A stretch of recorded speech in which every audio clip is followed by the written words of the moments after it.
Alright, so in today's video, we're going to be reviewing the Southern Pacific AC4400 Athearn Roundhouse in HO scale number 192. This is a AC4400 diesel locomotive.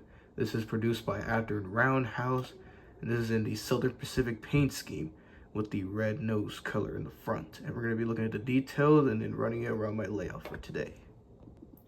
Alright, so let's look at the front here. So if we look at the front, we have these hand railings, which they're gray right here and then white right here, and then these ladders right here that go up to right here.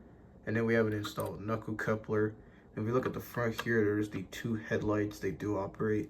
And here is the red color scheme in the front of the locomotive, SP, Southern Pacific.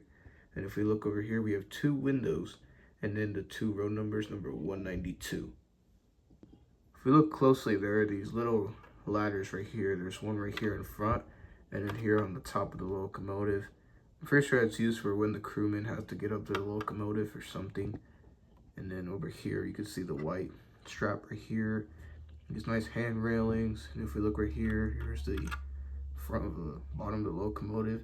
Here's this nice knuckle coupler installed. It's a spring coupler, so it's going to be a good coupler. Alright, look at the side of the locomotive. If we look over here, there's these 3-axle wheels. This is a 3-axle diesel locomotive. And then here's the row number 192. And here are these three windows over here for the crewmen to see out from the side. And then we have these two things on the side of the locomotive. I have no idea what they're really called. And then if we look right here, here's the 3-axle locomotive. The 3-axle wheels again. Look right here, there's a bunch of details they add to it. Pretty nice. I'm not sure if you can see this, but if you look really closer here, it appears to be like some writing or paper sign right here on the side of the locomotive. It's kind of hard to see, so I can't say what exactly is, but I just wanted to point this out because I just discovered this on the locomotive. Alright, so if we look at the side of the locomotive, there's lots of things to see. There is the Southern Pacific writing, there's this white stripe right here, and then these nice painted on hand railings are gray. Here's the white strap color just to match this. If we look on top, there's the horn, and then I think the smoke comes up from there. If we look down here, there's the 3-axle wheels, and then here's these realistic pipes looking, and then another 3 axles again. Bunch of little details on it. As you can see, they did a nice job on this locomotive. And there's the horn. Let's go right here. See, there's a bunch more right here. You can see. And here's right here. And here's the 3-axle wheels again. Overall, this is not bad. I'm starting to love this locomotive already. Alright, so here's the back of the locomotive. You have these nice gray hand railings and then the white right here. And then here's the ladder, and here's this another installed knuckle coupler. And then the back is red too, just like the front, and you can see the 192. And there's these two headlights, and yes, they are functional, but it only works when it goes on reverse. As you can see, if you look closely, there's a bunch of details to look at. Alright, so I'm gonna zoom in so you can see a bunch of the back of the locomotive. As you can see, it's pretty nice. They did nice detail parts to it, and it looks pretty realistic too. I actually really like it. Alright, so if we look at the other side, there's not really much to see. It's pretty much like the same as the others, but there could be some little detail that could be different than the others. But if we look over here, we could see that right here, it's blocked by this big thing. On the other side, it was like open and like the crew can walk in, but it appears that this blocked it, so that's another difference. And it still has the row number right there, and then there's the window. There's a 3-axle wheel, some sort of warning signs, I think, and then nice detail they did on the wheels. And then there's a little bell right here they installed. That's pretty nice. And yeah, so this locomotive is pretty cool. And then over here, it's pretty much different from the other side. There's these little details right here, and there's this brake wheel, I think that's what it is. And there's the other 3-axle wheel. Alright, so here's the under the locomotive. As you can see, let's look right here is the back axle wheels, and I think these are contacts where it gets power from. And then there's the coupler plate for the knuckle coupler. If you look right here, there's 4 screws. If you want to open this locomotive, you can. You just got to open this and then remove those couplers, and it will open. And here's the other wheel. It's pretty much the same as the other one. And here's the coupler box again. And this locomotive is DCC ready. So if you want to equip this locomotive to DCC, you can by putting a 9-pin plug-in decoder. And that's what it is. So it is DCC ready. Alright, so that is it for the detailing of the Athearn Roundhouse Ac44cw Southern Pacific. Overall, I would rate this a 9 out of 10. There's lots of details on it, and I have nothing bad to say about it. They did a nice job to the real locomotive, and yes, this is based off a real locomotive. It was one of the Southern Pacific AC4400 roster, and I think it's unlikely that this locomotive is still in its original paint scheme, which was likely painted into the Union Pacific. But yeah, this locomotive was built for the Southern Pacific Railroad. You can see if you go to some website, they show pictures of this locomotive in real life. It hasn't been seen since 2014, so I'm assuming this locomotive might have got repainted to Union Pacific. But if you go there, it will not say what UP locomotive it is. So this locomotive is pretty much unknown, or what happened to it, or what Union Pacific locomotive it is, or maybe it was a scrap, but who knows. But we're gonna run some trains a bit, and then that'll be it for the video.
Alright, so that is the end of the video. I hope you guys enjoyed the locomotive's running. And I really love this locomotive. It is a beautiful, nice Athearn Roundhouse AC4400. Did a nice job with the details, the painting, and everything and all that. But it's a good runner too, and it is DCC ready, so I could convert this to DCC if I want to. But I don't know if I will do that. I stick to DC mostly. But anyway, that is pretty much it for the video. I hope you guys enjoyed the locomotive running. I hope you enjoyed the review. And then subscribe to Daylight Guy 449. And then next video, I'll see if I can do the Union Pacific Walters ES44AC review. But that is it for today's video. I hope you guys have a great day. See you guys next time. Daylight Guy 449 out.